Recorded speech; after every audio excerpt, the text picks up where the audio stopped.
this is a QTech 5 stage. So here on the gun, on the left hand side of the gun, near the nozzle, you've got your fan width, and then at the back here you have your paint flow. So the more I open that up, the more paint I'm letting through. On the end of the hose here, I have my whip section, as you'll see. So when you set your hose up, you want to connect this at the end, and that is your whip section on the HVLP, and that is going to give you more flexibility in the hand rather than having the stiff pipe like so. You've got like a little connection here on the end of the hose on the whip, and now I'm going to connect that in to the end of my gun. On my actual hose going into the gun, as you'll see, there is a air valve, right? So if I open that, if I close that right off like that, then that's closed. If I open it right up like that, that is open.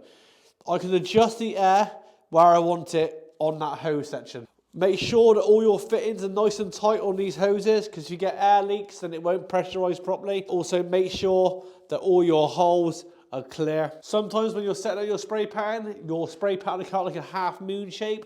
What that means is one of those holes is blocked, or something is blocked there that is not allowing the air. Because if you actually watch this in slow motion, these fans, they actually twist round.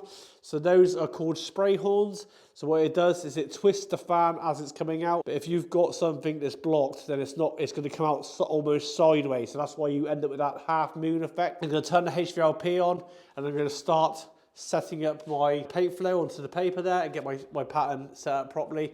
And what I'm going to be doing is starting from scratch. So I'm literally going to go right over with my fan width, and that's going to be putting it into a dot all the way around to the right. It's going to be putting it into probably 8 to 10 inches. So what I'm going to do is start here. And remember, I'm just spraying this window here. I'm not spraying a door. So I only want my fan probably about 2 inches. If that, 2 to 3 inches is absolutely fine. I'm going to go 2.5 inches, I think, actually. 2.5 inches on your fan width will be perfect for the window. So what I'm going to do is start from nothing. I'm going to turn my HVLP on now, and I'm going to guide you through it on the voiceover. Okay, so what I'm going to be doing here is I'm just slowing the video down slightly so I can talk over it. I'm just opening my paint at the back of the gun there, and I'm just pressurising the pot. And you want to make sure you're doing here is doing this upside down. So pulling the trigger right back until you get that constant flow of paint coming out. What this is achieving is that you're actually pressurising the liner inside the cup, so now you can spray in all directions. So what I'm going to do now is start setting my fan. So this is the fan width. So I'm going to open it up slightly. You don't want to go too big with this on the UPVC windows, because you only got a couple of inches to cover. So I'm looking for 1.5 inches to 2 inches on fan width. Once I've found that, then I can start adjusting the paint. What you got to remember about these guns is the bigger the fan, the more the paint. The smaller the fan, the less the paint. So basically, if you've got a big fan, you're going to need more paint. If you've got a small fan, you're going to need less paint. So I'm just adjusting my fan width to get that perfect size.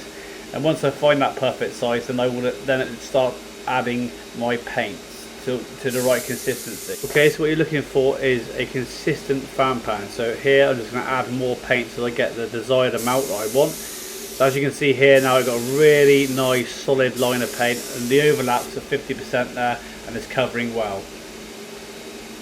Okay, so here what I'm going to do is I'm just going to fire the gun onto the paper. Just hold the trigger for a couple of seconds each time, and generally I'll do this to see the oval shape. You want that nice perfect oval, and you don't want it to be like a half moon shape, like I said about the fan pattern being one of the holes being blocked. So you're looking for that nice oval, as you can see in the picture here. And also by holding that trigger on for a couple of seconds there, you're actually checking that if it's going to run or not.